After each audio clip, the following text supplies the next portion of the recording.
Good morning, folks. We've got looks at solar activity. We'll review the major weather system that hit the eastern U.S. last night. There's some outstanding thought papers, including on electrogravity, the geomagnetic reversal during the Genesis period, and space weather and human health. The last 24 hours on our star had a few minor flares, but none were major or of long duration.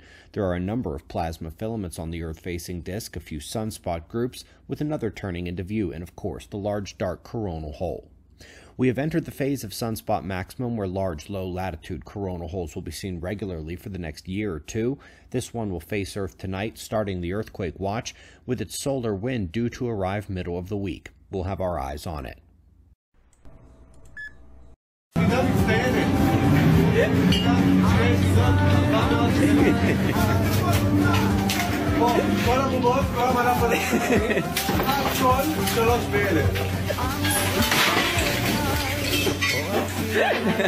תמיד גזר בי לקטנות, 3 יחידות ב1,000 שקל. ראש, 4,500. בבית ספר. מגברות, 10 ב1,000. התלמידה המצטיינת, שחברנו 250 שקלים. עד כה בכל בג'באליה. On ne pourra jamais construire un pays de liberté avec la religion catholique. Mais comme on ne peut pas non plus acclimater le protestantisme en France, comme on l'a fait dans d'autres démocraties, il faut inventer une religion républicaine.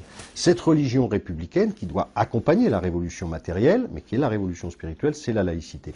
Et c'est pour ça d'ailleurs qu'on a pu parler au début du XXe siècle de foi laïque, de religion laïque, et que la laïcité voulait être la création d'un esprit public, d'une morale laïque, et donc l'adhésion à un certain nombre de valeurs.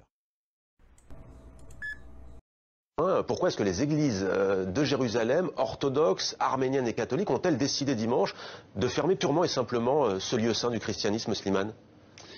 Parce que ce qui s'est passé cette fois-ci, c'est que Israël a gelé des comptes de certaines églises, des comptes en banque, et menacé d'exproprier les églises qui ne payaient pas l'impôt qui leur était réclamé.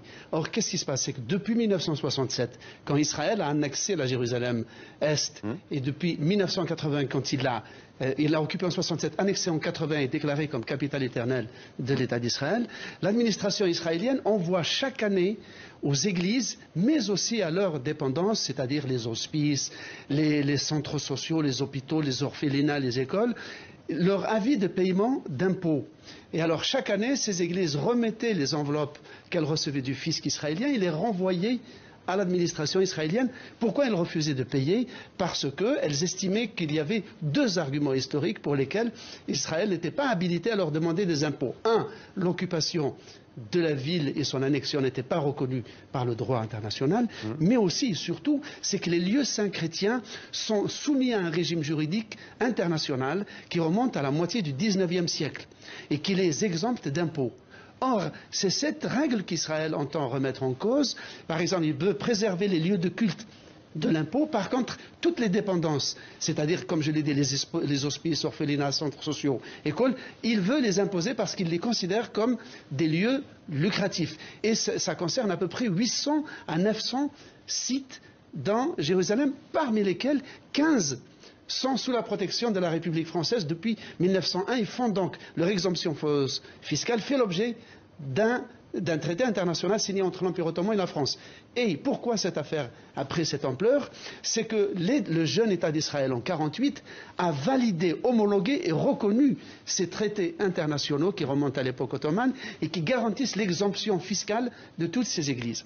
Donc c'est tout cela, avec la dernière initiative de l'administration israélienne qui veut d'une certaine manière leur faire payer tous les arriérés, soit l'équivalent de 150 millions d'euros. Vous êtes prête à goûter? La petite Anna goûte, elle n'est pas sûre, puis elle en redemande. Honnêtement, là, vous me diriez pas que c'est fait avec du grillon, je ne saurais pas, là. Ces pâtes alimentaires faites à base de farine d'insectes font leur entrée en supermarché ces jours-ci. C'est rendu accessible, c'est rendu au coin de votre rue chez vous. Une percée pour ceux qui ont lancé leur projet à Sainte-Geneviève-de-Batiscan il y a 2 ans et qui voient maintenant leurs produits distribués graduellement chez Métro. Notre objectif, c'est toujours de répondre à la demande. On fait le pari que les clients sont prêts et vont faire ce choix-là. Alors, on commence par la région de la Mauricie parce que c'est une entreprise de la Mauricie. Et puis, c'est certain qu'on surveille pour étendre à plus de magasins cette offre-là. Mais tous les clients ne sont pas encore convaincus. Là, elle ne sera pas capable. Pourquoi? Elle est trop dédaigneuse. Qu'est-ce qui vous ferait pencher pour un produit comme celui-ci plutôt que des pâtes régulières? Le fait que ce soit mieux pour l'environnement, je pense, et que ça apporte plus de protéines. Quand on a commencé au début, il fallait expliquer pourquoi on voulait faire ça. Puis maintenant, déjà, les gens ils savent c'est quoi les bienfaits. C'est encore plus vrai dans le marché qu'ils ont choisi. Il y a 2 provinces où on voit que la demande d'insectes est en augmentation, où il y a un intérêt particulier pour ce qui est des insectes comme source secondaire de protéines, c'est la Colombie-Britannique et le Québec. Selon l'expert, c'est bien plus qu'un effet de mode et la compétition pourrait s'élargir. On prône justement de changer les habitudes de consommation. S'il y a plus de compagnies qui font ces produits-là, puis il y a plus de gens qui l'adoptent, nous, ça va dans la direction qu'on veut. Pour nous, ça représente vraiment un pas de géant dans ce qui est d'accomplir notre mission, puis d'accomplir la mission d'entreprise, qui est justement d'avoir un avenir qui est plus vert, puis qui est plus éco-responsable. Le produit est un peu plus cher que les pâtes régulières, mais se veut une solution de remplacement à la viande. Le choix est maintenant dans l'assiette du consommateur. Ici Marie-Ève Trudel, Radio-Canada, Trois-Rivières.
Par exemple, ça c'est une famille palestinienne, je dis bien palestinienne.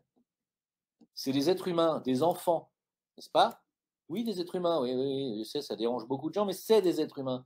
Ça, par exemple, c'est papa, maman et les 5 enfants, tu vois? C'est des êtres humains. Hein, c'est pas parce que la dame, elle a je sais pas comment on appelle ça, un fichu, enfin, je sais pas comment, un abaya, je sais pas comment ça s'appelle. Que c'est pas des êtres humains, c'est des êtres humains. Pourquoi je vous les montre, eux particulièrement?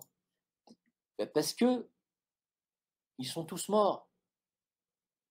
Tu comprends? Ils sont tous morts.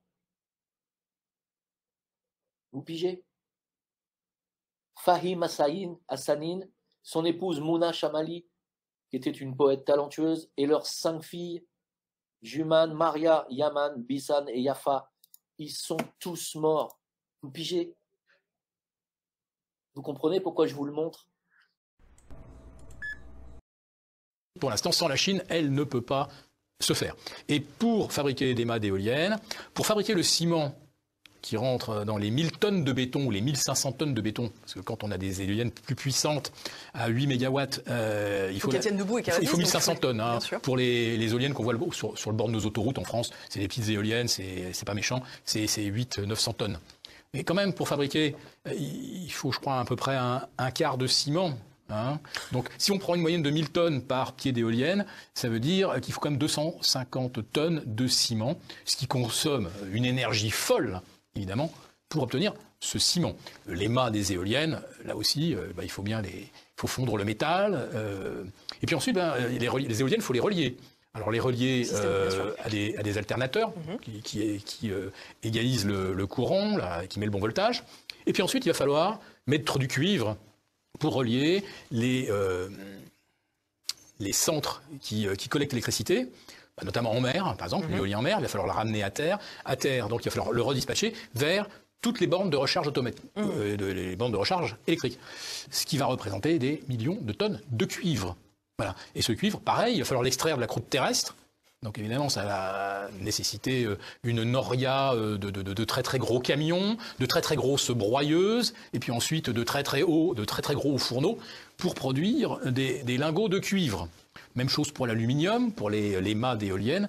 Enfin donc, avant qu'on ait un outil opérationnel, il va falloir dépenser du CO2 qui, d'après les calculs à peu près concordants de différents spécialistes, c'est à peu près 20 ans pour que l'éolienne devienne verte. C'est-à-dire qu'au bout de 20 ans, elle commence là vraiment à produire une énergie vraiment décarbonée. Mais avant d'avoir amorti son coût carbone, ça met un peu de temps. Le problème, c'est qu'aujourd'hui, les éoliennes tombent le plus souvent en panne au bout de 15 ans. Donc je ne suis pas sûr qu'à aucun moment des éoliennes finiront par avoir un bilan carbone neutre. C'est lui, mon nouveau chum. Il voulait pas être là parce qu'il a de la fièvre. Oh! C'est bien attentionné fois 1000. Ça, c'est un petit copain. La semaine passée, il a mis un masque au centre d'achat. Si tu voyais comment il se lave les mains. Est-ce qu'il y a un frère jumeau? Hein? Quand il tousse qui mouche ou qui a mal à la gorge, j'imagine qu'il met un masque aussi. Est-ce que ça peut être mon nouveau parrain? C'est moi ton parrain. J'y donne l'auto. J'y donne la maison. J'y donne mon bébé. Hein? Bonne idée. Pour le bien de tous, adoptons de bonnes habitudes face au virus.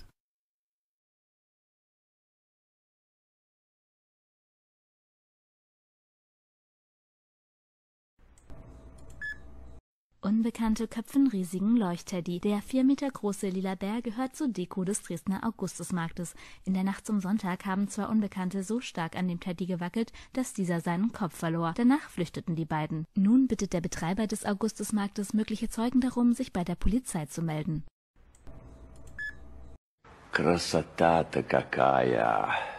Лепота!